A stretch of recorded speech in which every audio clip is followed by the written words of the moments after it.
Hello, relatives. I feel this story to be very timely, so please share. Keep these stories alive. Once, when the world was younger, there was a hunter. He was a good man. He was a fairly smart man. But he found that in his life, he just didn't understand.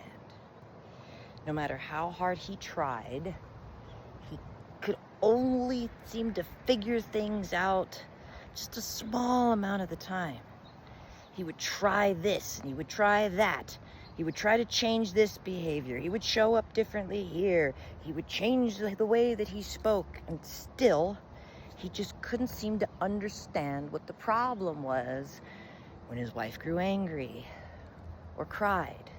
When the hunt leader would be hard on him when they went in the hunt. Why the chief would sometimes seem to look upon him in disappointment or disdain. Why his father seemed to perpetually be in this place where he could just never seem to tell him, "Well done, son. I'm proud of you, son. It was always do this better. Try this. Why didn't you do this? Why does this seem to be so hard? Why do you not understand?" And he felt so often that is the accusation that he would get. How do you not understand? It's not that hard. I'm telling you what it is. I told you not to do this. I said for you to do this. And he would sit in such a level of frustration because in his world, he thought he was making those adaptations. It got to the point where when someone would seem to get upset or disappointed, it's like his mind would freeze. And he didn't know how to react. Didn't know what to do. It got to the point that he was scared to do much of anything. So he started to isolate more and more, speak less and less, and even do less and less. And this fear that he had inside him would anger him. Self-disgust grew, resentment grew, and that fear turned into anger. So it seemed when he did show up and he did speak, it would be with that hard edge of anger, which of course only seemed to alienate and push farther away the people in his life. This went on for years. He felt so trapped in his existence, constantly failing, to the point that he believed himself to be, more often than not, a failure. And one day, he had a dream. And in this dream, it was like he was watching himself move through his own life as if he was a spirit and watching a stranger. And something in him moved. Because instead of the anger, disappointment, and resentment, self-loathing that he would have for himself, he saw this strange man that he was watching in this dream trying so hard, frozen in fear to the point of giving up. He saw this man do his best always and seemed to always be given the feedback that it wasn't enough, that he needed to do better, that he needed to try harder, that what he was doing just didn't work. And he was moved to a depth of compassion that rocked him. He felt so deeply for this man that when he woke up from this dream, he felt his face to be wet and realized he had been crying, grieving for the soul who was such a good person, doing the best that they could. So finally, he sought out the wise man. And he sat at the wise man's feet and explained to him the problem. "I just don't understand. I don't understand what I'm doing wrong. I don't understand why they get upset. I don't understand why they're disappointed. I just don't understand people." The wise one smiled at him and said, "Yes, this is actually not an uncommon problem. In fact, we can spend our entire lives seeking to understand because we spend our entire lives, my son, seeking love. It is the love that you feel that you are lacking. It is the way in which you prefer to receive love that you are lacking. So let me show you. Let me show you what to do, and you will see. You will understand. Ooh, hope arose in the man's heart, and also he felt himself wanting to push that hope down, because how many times did he think, I got it, and would get excited and feel hopeful and feel good, and there's the look of disappointment, there's the angry voice, there's the tears. So he battled with that as he watched in confusion as the wise man took a stick and drew 3 X's in the dirt. Coming out of himself, wondering what the wise one was doing, curiosity and confusion filling him, he watched the wise man throw the stick aside and gesture to him to come. Okay, well, what is this? The man says, who would you like to understand first? Oh, wise one, my wife. Oh, please, my wife, because if I could understand her, everything, my life would be so much easier. My heart would be full. Please help me understand my wife. Very well, said the wise man. Stand here on this X. And so he did. He says, now, be you. This X here, this is where your wife is standing. See your wife standing there. Now, the last time you felt like you failed, the last time you had an argument and you hurt her, I wish you to look at her. What do you feel? I feel hurt. I feel fear. I feel confusion. Go on, go on. I feel jealousy. It seems to be so easy for her. And he listed all of these feelings, and as he did, he was surprised. Oh, no wonder. No wonder I feel frozen and trapped. That is a lot of things I am feeling all at once. Yes, my son. Now that you see it, you see it. Now, step away. Shake it off. Come stand here where your wife was standing. Now, I want you to be your wife. Here, over here where you were standing, this is your wife. She's looking at you. But I want you to be your wife. See you as she sees you. Feel for you as she feels. Believe as she believes. Become her. It took the man a moment, but he did. And he looked at himself through her eyes. Now, what are you feeling? I feel sad. I feel hurt. I feel confused. I feel grief. I feel unhappiness. I feel terror. I feel fear of loss. Again, he realized, well, no wonder she would be reacting the way she's reacting, so full of so many feelings. And his heart grew heavy. The wise man said, now come here, step away. Step away. Now come stand here on the 3rd X. Now I wish you to be the observer, the stranger, or perhaps the village dog that sits and watches the people. You have no investment here. You are just a stranger watching on these 2 people having this argument, this disagreement.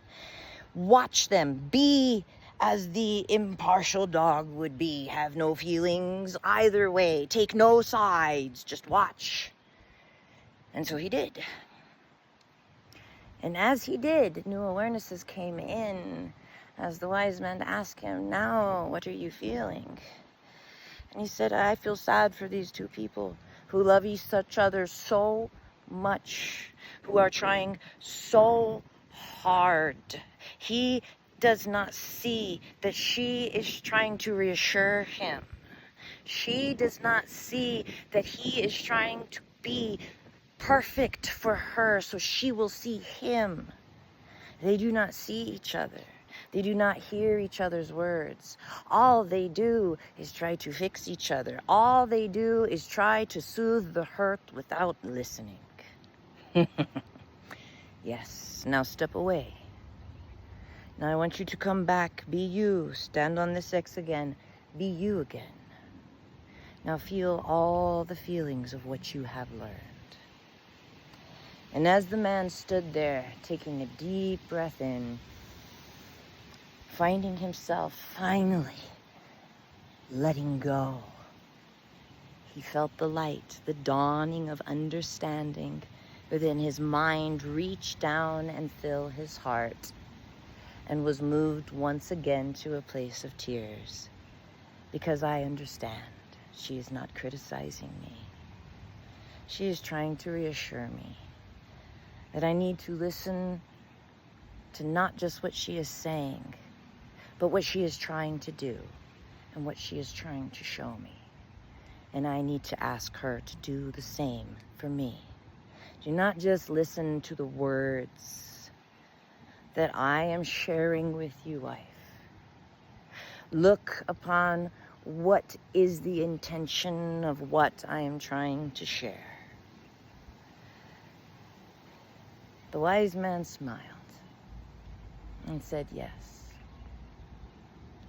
Now, do this every time you find yourself in the place of freeze. Every time you find yourself in a place where you do not understand, and the tension, fear, and anger that comes with that lack of understanding. Because we know that when we feel like we understand in this, we feel safe. Because we know what to do, how to show up, and how to behave. And when that understanding is not there, then fear is in its place.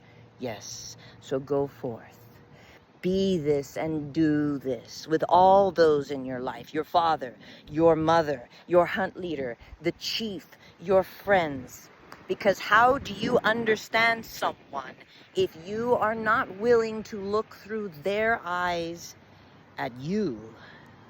How are you able to understand anyone else if you do not come out of yourself, what you believe to be true, what you know to be true, and see life as they see life?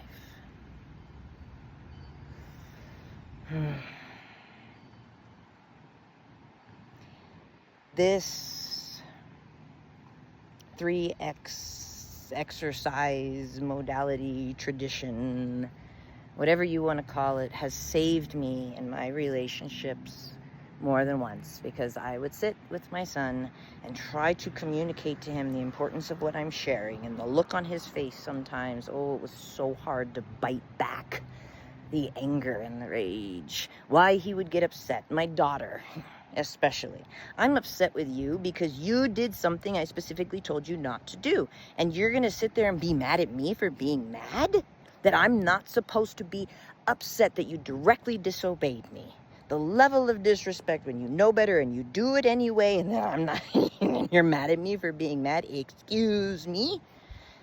For my husband, how must he feel when I am trying to communicate something to him, and the look of frustration on his face, the withdrawal into himself of his energy that makes me feel like he is rejecting me, that he's not listening to what it is I'm trying to communicate, that he doesn't want to hear it, and the hurt that comes with it, because what I'm sharing is important. What I'm sharing is my heart, my feelings. And our feelings are so important, and if we do not let ourselves feel our feelings, and how are we ever going to use them as the guidance system they're meant to be? If we do not feel our own feelings, how are we ever going to process them out? Because when we stop, we shut them down as the man would. Just shut it down, be quiet, avoid, don't go around other people, keep it to yourself, don't get in trouble. And it just sits in your body. Just sits there eating at you and eating at you and eating at you and eating at you, until something inevitably will poke just hard enough to cause you to snap. And all those small conversations you could have had seeking understanding becomes a war. And then there's so much to heal from when we lose our shit. Been there, done that. Can't tell you how many people I've talked to sitting in a place of, I can't tell them that. I can't tell them that. I can't tell them that. I can't say that. I'm going to lose them. They're going to get mad at me. Like that, I would never hear the end of it, so on and so forth. But when we do this, you don't understand the other person? How about you take the time to be the other person?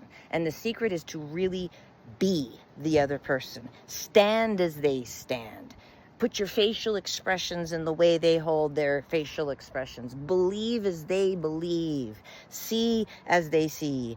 Do as they do. Looking at you. Because all of a sudden, oh, wow, that makes so much sense. I'm trying to sit there and guide my son, telling him this isn't a good idea. You shouldn't do this. This is how it's going to end up. He's sitting there looking at me going, she thinks I'm stupid. She thinks I'm not going to figure it out. So, of course, he's going to shut down and not want to listen, because he's not getting the big intention and the picture of what I'm trying to communicate, that I'm trying to communicate this to him because I love him, because I want to protect him, because I want to keep him from harm, because I lived that path already. No, all he sees when I'm him, trying so hard to be a good guy, trying so hard to figure it out, being so proud of himself when he does. Mom's sitting there telling me I'm stupid. My daughter is sitting there going, you want me to do something that I find absolutely ridiculous, and you don't pay attention to any of the good things I do. You're just mad at this one thing that I didn't do. Yes, I know you told me that I was not supposed to do it, or I was supposed to do it, but you know what? I'm mad at you. I'm mad at you because I don't feel like you see me. It's not mad at you being mad. I'm mad at you because you don't see me, and then you're going to get mad. You're going to make everything worse, and that hurts my feelings, and I don't like my feelings to be hurt. And on and on and on and on, friends. I kid you not how many times this story has healed me in relationships, because when I sit there as the other person and receive what it is I want to share, I know how to adapt the conversation. I know how to show up for them. Because when I am tender, how the other person shows up for me is beyond important. But if I'm not willing to admit that they too are tender, so I need to show up as I would want them to show up for me,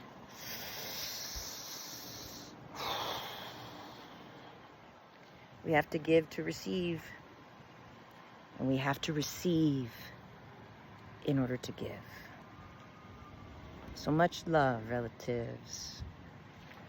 Drop me a question in the comments, a thought, maybe a story that you have of your own where something like this has resonated in your life or you've experienced, because I'm finding that so often when people put something in the comments, other people read it and they get something from that. Perhaps they even find that they are not alone in what they are experiencing and what they're going through. And I know how much hurt it caused for so many years, thinking there was something wrong with me, that I got to be the only one in the world dealing with this problem, and how much relief I would find when I realized, oh wow, this is actually a pretty normal human response. So, as I said, much love, relatives. Have a beautiful day.